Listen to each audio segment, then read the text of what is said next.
guys, welcome back to my channel, and in today's vlog we are going to talk about how to get into pharmacy school. So I haven't decided if I'm just going to make this one video or if I'm going to try to do a second video depending on if I cover everything. I have my notes here because I'm actually, of course, filming on my phone because my GoPro, I'm over it.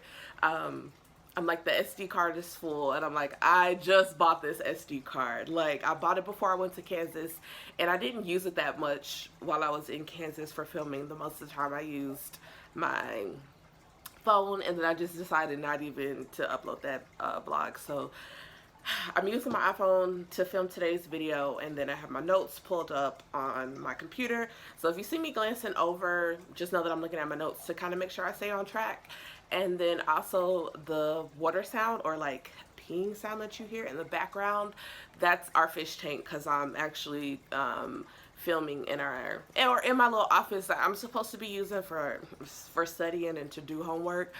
But most of the time I do my homework either at the kitchen table, in bed, or on the couch. So one of those three places, which I need to stop because that is a bad study habit, and I need to get in the habit of being at a desk, sitting, and all that good stuff. So anyway, if you want to know more about how I got into pharmacy school and why I chose pharmacy, keep watching. And then also make sure you like this video, give it a big thumbs up, subscribe to my YouTube channel. I'm kind of on a goal to get to at least 100 subscribers by the end of this year. I am currently at 15. You know, numbers don't really matter, but I really want to reach more people, especially the ladies that are, you know, wanting to do wanting to be in pharmacy school and stuff like that. So yeah, let's get into the video. Alrighty guys, so first things first, I had made this list a while ago because I was going to film this video back in June before the PharmCast applications opened up for pharmacy school, which most schools use PharmCast as the main application site to apply, and then you still have to do a supplemental application to whatever school that you wanted to do. So the notes that I'm kind of going off of, they're a little old, and then I added a few things the other day when I wanted to film this video yesterday. But something I forgot to mention, that I forgot to like put on my list first things first, is to make sure that pharmacy or whatever health field that you go into is for you. I personally, I wanted to be anesthesiologist. I thought that I was going to be a plastic surgeon. I thought that I was going to be a nurse. I thought that I was going to be a PA. I thought I was going to be all these things.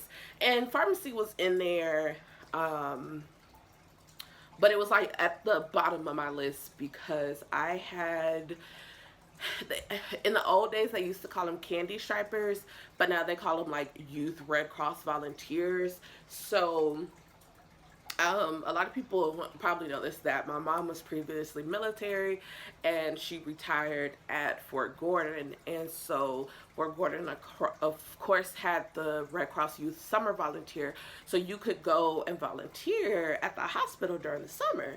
And something cool about that was that they put, like, you put your top places that you wanted to kind of be in, and it was good because they were like, like, if you're thinking about going into medical field, put the places of what you thought that you were interested in doing so you can get a feel for that area, which was great because shadowing was very important for me.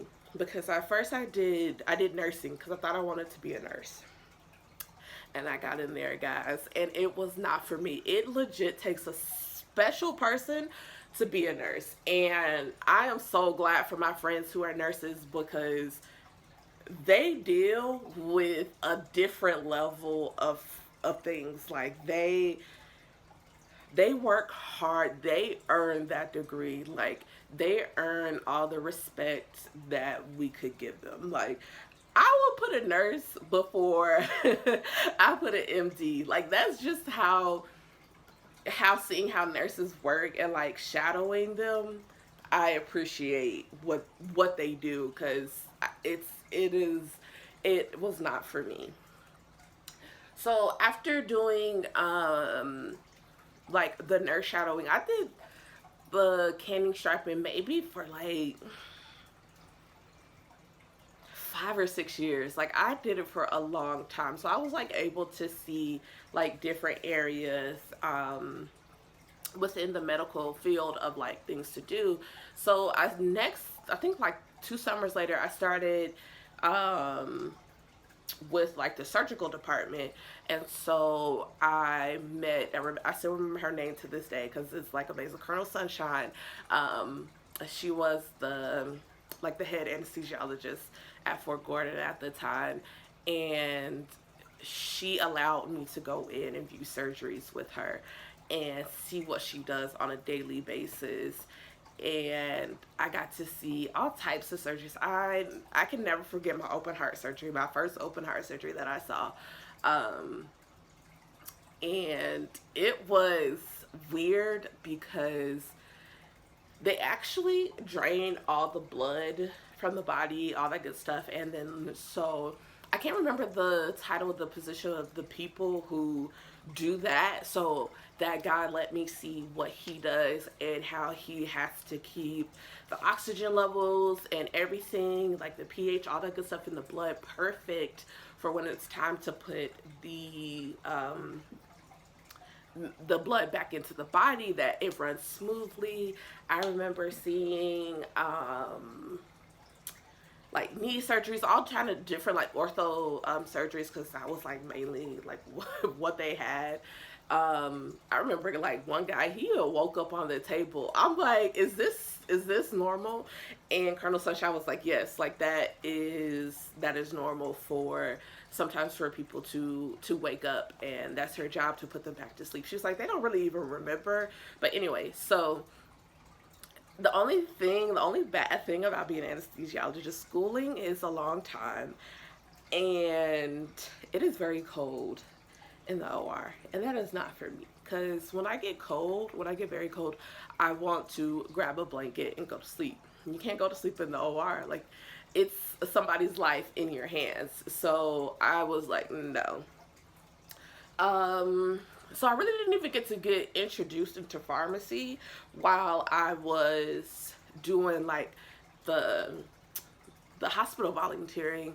I actually started when I was in high school. We had a dual enrollment program, and we at my school, it was a health science and magnet school, health science and engineering magnet school. So you could do CNA, you could do phlebotomy, or you could do pharm tech. I chose pharm tech because the other two were just not for me. And I actually went back to Fort Gordon. I did my rotations. I got my associate's degree certificate, all that good stuff in pharmacy tech. So it's like, okay, this is like a really, really good career. Like, schooling doesn't take forever. I can go, I can, still be involved, because my thing is, I want to be involved in patient care, but I don't want to be that involved with patient care. Like, I don't want to touch patients. I don't want to do like physical exams. I don't want to do any of that stuff. Even though, even though I like being with the the patients, I don't want to be too involved. So pharmacy was perfect. Um, so yeah. So then, what else I did? So yeah, that, and then like my mom has always kind of been sick, and she always had like um, medications, like just like I used to tell her that she has like her own personal pharmacy. That's how much medication she used to be on. And so my thing was like, if I can just save one person from just to get rid of one medication, then I feel like could succeed, because my mom used to be on a ton of medication, and so I hated her seeing having to take multiple medications for maybe like one issue. Like, why isn't there one magic pill? But it's not. So that was like one of the main reasons why I chose pharmacy. So anyway, fast forward to um, actually getting and applying into pharmacy school. So first off, do your research about what school you want to attend. Do you want to attend out of state? Do you want to attend in state? Do you want to attend a school online? There's about, so far, I think there's only two programs within the U.S. that offer online programs, and it's I know one is in,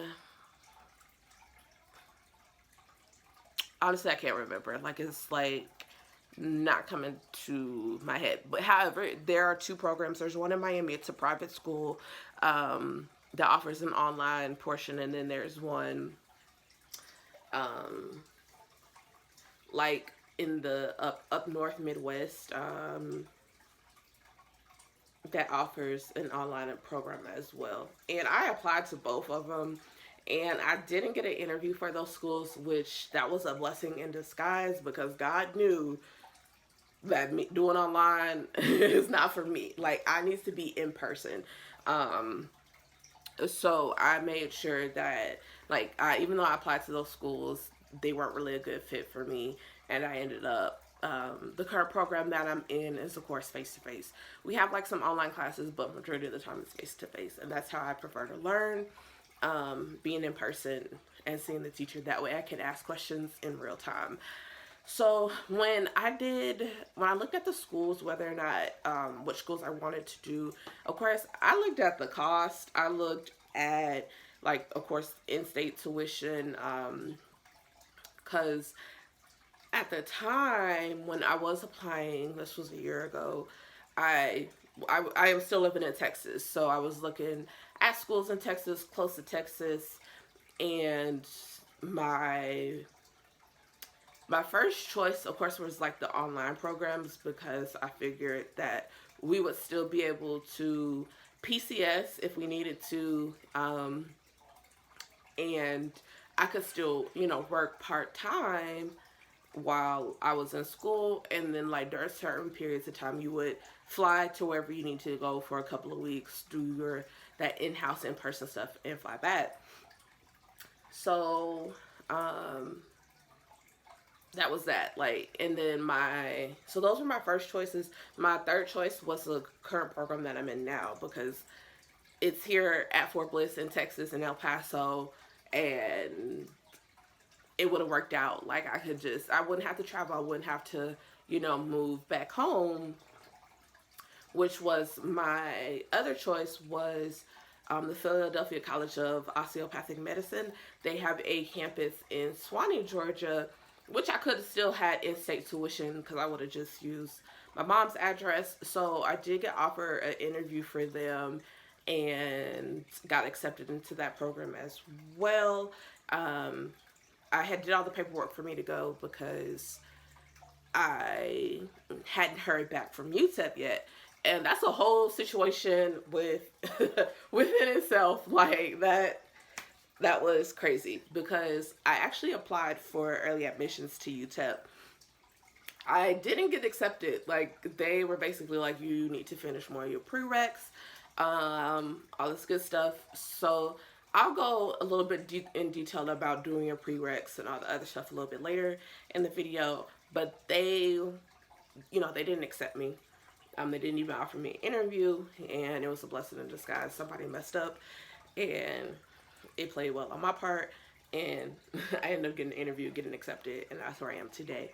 So yeah, make sure you do your research to kind of see, like, where you are at in life and what program is going to work best for your learning style, and that will fit your pockets, because pharmacy school is a little expensive, and you do have to have money saved up in order to, like, apply to these schools to do everything, because I can't remember exactly how much I paid when it came to doing my applications, but with FarmCast, you had to like the first like three ones that you did, or first two that you submitted, were were free, and then each additional like place that you submitted a you wanted to submit a central application to was like maybe like an additional like $50. So it's kind of pricey when it comes to applying to these grad schools, because that's just that application fee. And then the school that you are applying to may have a supplemental application fee.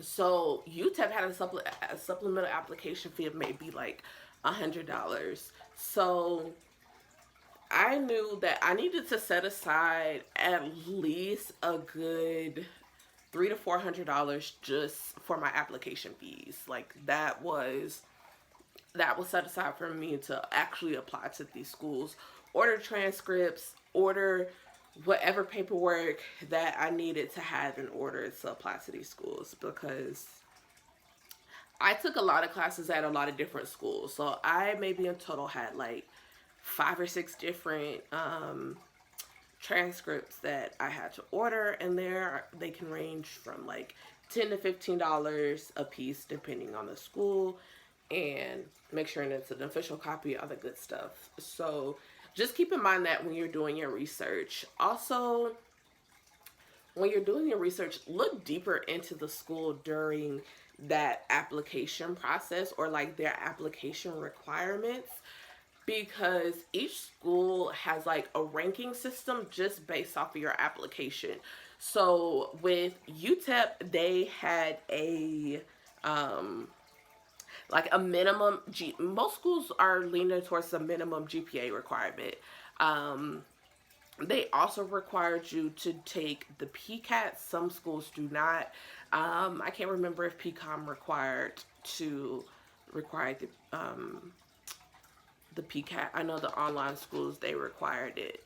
So they base like how you, when you apply, you put in your application, you put in all your, you send in all your transcripts, you send in your essay, you send in all of like your basic application as well. And so with UTEP, they looked at, okay, well, this person doesn't have a high GPA.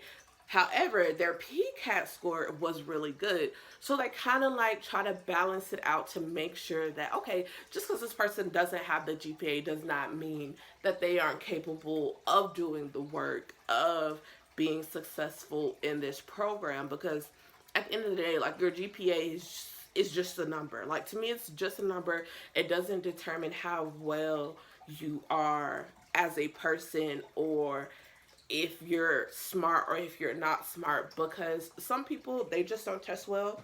I suffer from test anxiety, so I can do an oral exam all day every day, but when it comes to like really like sitting down, having to focus and do stuff like that, like, I struggle. So it was a good thing that they balanced all that out. With UTEP, you didn't need, you could just do the prereqs, or just do your bachelor's degree. With PCOM, it was the same thing, but however, they gave you extra points, like they ranked you higher if you had your bachelor's degree. And I have my bachelor's degree for both programs. Because after I graduated, I wasn't really too sure whether or not I was going to go to pharmacy school or where I was going to go to pharmacy school. So I just finished my bachelor's degree just in case, like, because when I came out here, I was going to work on my master's. But anywho, that's not a part of the video. So yeah, so look deeper and ask those questions, like email the admissions representative. Usually, like, each school have an admissions representative, and they can answer those questions, like, okay, if I don't, like, how do you rank just based off of those applications? Because usually the school will rank those applications, and then from that stack, they'll determine who gets an interview, who doesn't get an interview, and then they'll move on. So they'll take all those people who they want to offer the interview those people, and then they rank you again. Like, you'll be assigned a number either way, to base off of how your application looks. So my advice to you is to make sure that you do those research, ask those questions, and see whether or not how they're going to be ranking your application. And you can just ask those general questions as well, like how's your NAPLEX rates, the curriculum, the accreditation. Look deeper into all that before you apply. That way you can kind of have an idea of, is this school a right fit for you? Go to the tours. If the school offers an open house, go, because that way you'll be able to meet some of the professors there, kind of get to know them a little bit, and see if it's a good fit and you feel comfortable with the school that you're going to do. Because like if you get accepted, you pay your money, this is where you're going to be spending your next 4 years, and you want to make sure that you get the best education possible. So that's just basically like looking at pharmacy schools. We're going to go a little bit deeper into like the different aspects of your application. Sorry guys, this is like a lot of talking and my mouth has been so dry lately, like, and then I'm coming off of a cold and my throat was sore for like the past couple of days, and I should be drinking water, but I'm not. Okay, first things first, let's talk GPA. Now, some people think just because you have a 4.0, you look good on paper, you made an A in every course, does not mean that you will get into pharmacy school. Does not mean that you're the perfect candidate, because most schools are looking for a well-rounded person. Like, you have to have the compassion and you have to have that personality for you to be in this field. And that's what I like about a lot of the pharmacy programs coming in. Like, they're changing, they're evolving, they're just not looking at what you can offer them on paper.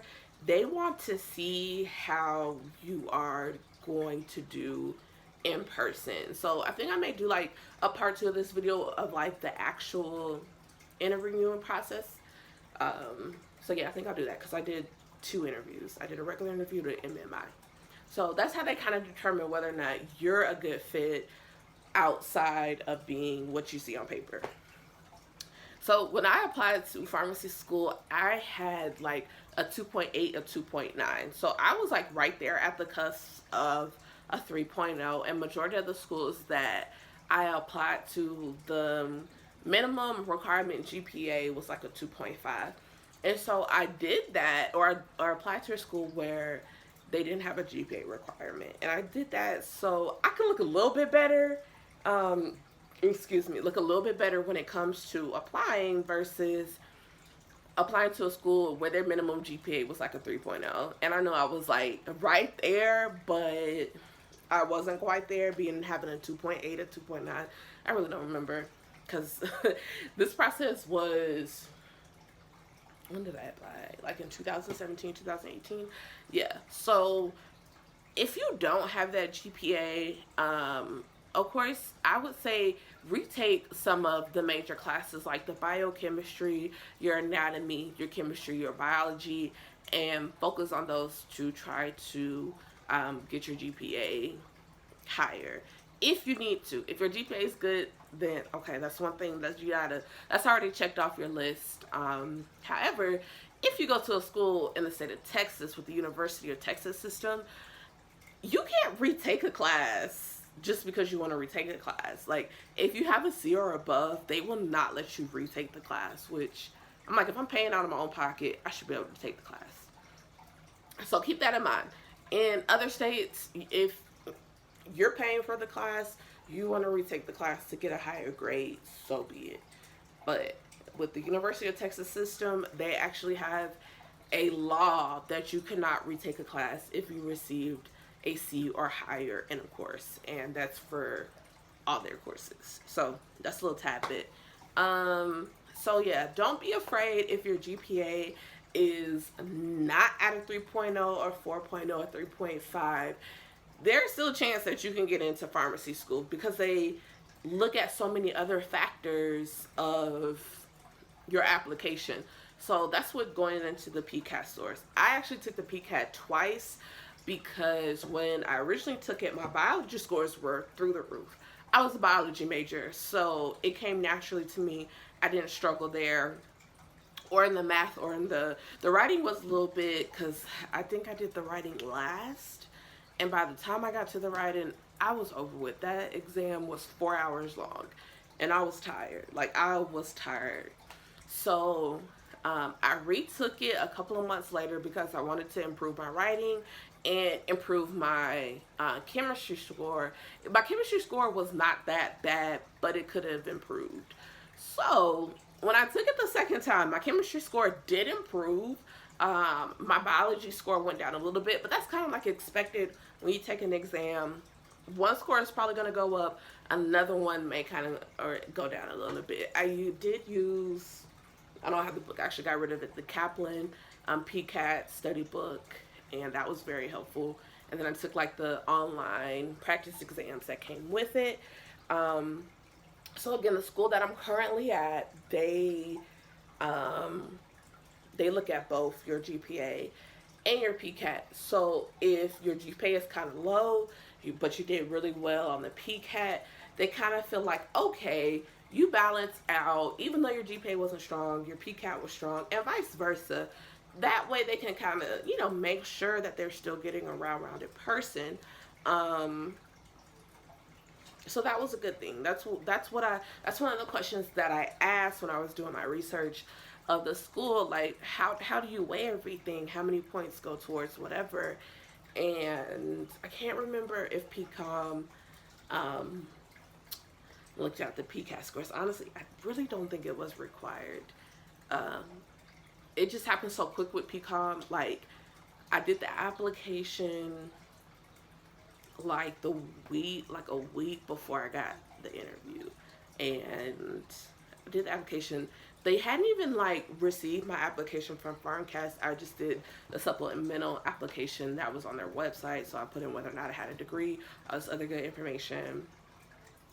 And then boom, that following Tuesday, I got an email saying that I have an interview next week, or blah blah blah, and I was like, I need to book a flight. So it happened so fast. Honestly, I don't remember like all of the process. I remember like the interview and stuff, but I don't remember what they were actually like looking for when it came to the application. So I know that for sure they gave extra points if you had work experience, if you had your bachelor's degree, and like if your GP, like depending on the range of your GPA. So I know like those things off the back are probably what got me an interview. So next things other than that, so just keep those things in mind, is your essay. So I actually had one general essay, and I uploaded that main general essay to Farmcast because that will go to every school. But then I still had to do a secondary essay for like the supplemental part, because some schools they have like a specific prompt they want you to answer, and that it's like tailored to their school. Like UTEP's, their thing is like the ideal candidate or whatever. I can't even remember what the ideal stands for. So they wanted you to tailor your essay to that. So what I did is I still formulated a second essay, was still kept all like the general things that I wanted to include in my essay, but then I would just go in and filter in the stuff that the school wanted. So that way I didn't have to do too much work. I already had this part written, and I just had to filter in whatever the school wanted to make it easier. Make sure you don't downplay yourself in your essay. Write about who you are. And I found that out because a lot of schools, they basically want you to sell yourself to them. And that was very hard for me. I was like, I don't know how to sell myself. Like, I don't know what I'm doing. So how can I fluff up myself to make sure that I'm a great candidate for the program? So write down what you feel like you're really good at, what you want to put in your essay about yourself, and make sure that you incorporate that into your essay. Secondly, I mean, not secondly, I feel like we've talked over a lot of stuff because I'm trying to keep this video short, but I'm still trying to like cover everything. So if you ever feel like I missed anything or you want to ask a question, just leave it down below in the comments. Um, this is a question that I get asked a lot when applying to pharmacy school, excuse me, and even applying to other professional schools, like going to dentistry, going into medical school, all that good stuff, whether or not you should get your bachelor's degree or just do your prereqs. That is the main question I get from everybody. And I tell people, it depends on you. It really depends on you. If you know that you are going to do just your prereqs, you don't want to get a degree, you only plan, like, you know that you're going to get in pharmacy school, you know that you're going to get into another professional school, just do your prereqs. Don't waste your time getting an entire bachelor's degree, because the majority of schools don't require you to have a bachelor's degree. And if they do, they don't care what your bachelor's degree in. Like, my bachelor's degree is in biology, of course, because I'm like, why not? If I do get a bachelor's degree in biology, I can basically do whatever I want in the science field. And I chose to get my bachelor's degree because I was kind of still unsure when it came down to graduation. Was I really going to go to pharmacy school? Or was I just going to go and get my master's degree? And to get a master's degree, you have to have a bachelor's degree. So I wasn't really sure whether or not I was going to go to pharmacy school. I was like, I may go to PA school, dibble dabble in that for a little while, and then go to pharmacy school. So I wasn't sure. Like, I wasn't too sure. But I ended up going, of course, to pharmacy school. This is where we are now. So, you can, like at my school, you can just do the prereqs. They have a list. However, they say that if you have a bachelor's degree, students tend to do better. I don't think that's true, because a lot of my classmates, they don't have their bachelor's degree, and we're all doing just fine. Like, there is no, like, oh, this group of people do better because they have their bachelor's degree, this other group won't. We're all doing great. If you want, you can go, I tell people, go get a bachelor's degree in what you're really passionate in. If you want to go get your bachelor's degree in medicine, I mean, not medicine, but in music, and you don't see yourself like doing that every day, like you still want to be like a doctor or whatever, you can still go to school with that. As long as you have those prereqs done, or whatever the school requires you to do, those classes require you in, do that. The only thing is, like, they may give you extra application points if you do have your bachelor's degree, which PCOM did. I'm pretty sure UTEP did as well. Like, if you have, you know, all that good stuff done, then you'll get in. Sorry guys, my dogs are barking. Like, this is why, like, I could not have like triplets or multiples, or like, because it's this all the time. So yeah, you can do either or. I have friends who graduated after me. Like, she's one of my friends on Facebook. She graduated college after me. She's about to be done with pharmacy school before me, because she went to a program where it's basically a 6-year program. You do your 2 years of prereqs, then you continue straight into pharmacy school, and that's why she'll be graduating before me. However, I usually tell people, like, pharmacy school the total length of school can range from 6 to 8 years, depending if you get your bachelor's degree, depending if you don't get your bachelor's degree, because I spent 4 years in undergrad, and I'll be spending 4 years in pharmacy school. Well, now I just really have 2 left, because, you know, I go back to school next month, and I'll be starting my P2 year. So yeah, I think I've covered everything as far as like your application process and like what you need to do to kind of get the ball rolling to get started to go into pharmacy school. Since I want to do another video on the not the application process, the interviewing process. I will probably film that later this week so that way they can go back to back, and that'll talk about my interviewing experience, because with UTEP I did a MMI, which stands for multiple mini interviews, and then I also still did a traditional interviewing process, and I'll kind of talk about how to go about both and also how to ace those interviews. If you can find, yeah, this is what I wanted to also talk about. Find a mentor. Finding a mentor is so important with whatever career field that you want to go into. Find a mentor.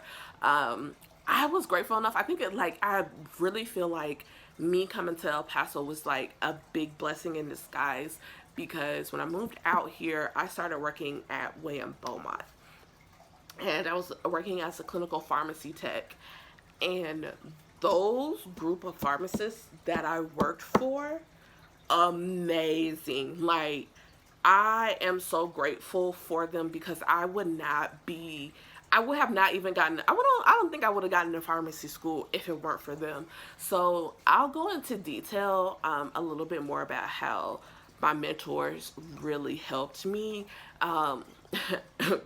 grow up, get real life experiences, and really help groom me to be in pharmacy school, and really motivated me and groomed me into the pharmacist that I'm becoming.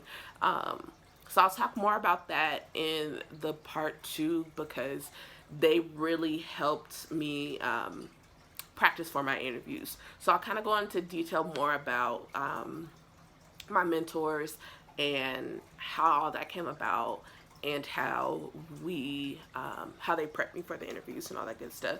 So look out for part 2.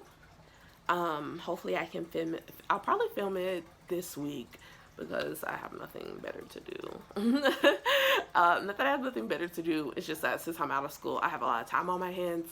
So I'll film part 2 later on this week and get that up to you guys. And like I said, that will cover finding a mentor and the interviewing process. And then if I see any other questions from this video, I'll make sure that I'll cover them in that video as well. Once again, thank you guys for watching another video with me. Watching another one of my videos. Be sure to like this video. Please subscribe to my channel. I want to get to 100 subscribers by the end of the year, so I need your help to do that. Make sure you subscribe, make sure that you share this video with anybody and everybody, and leave some comments, leave some questions about what you want me to answer regarding school or anything else like that. And I'll see you guys later. Have a good one. Bye.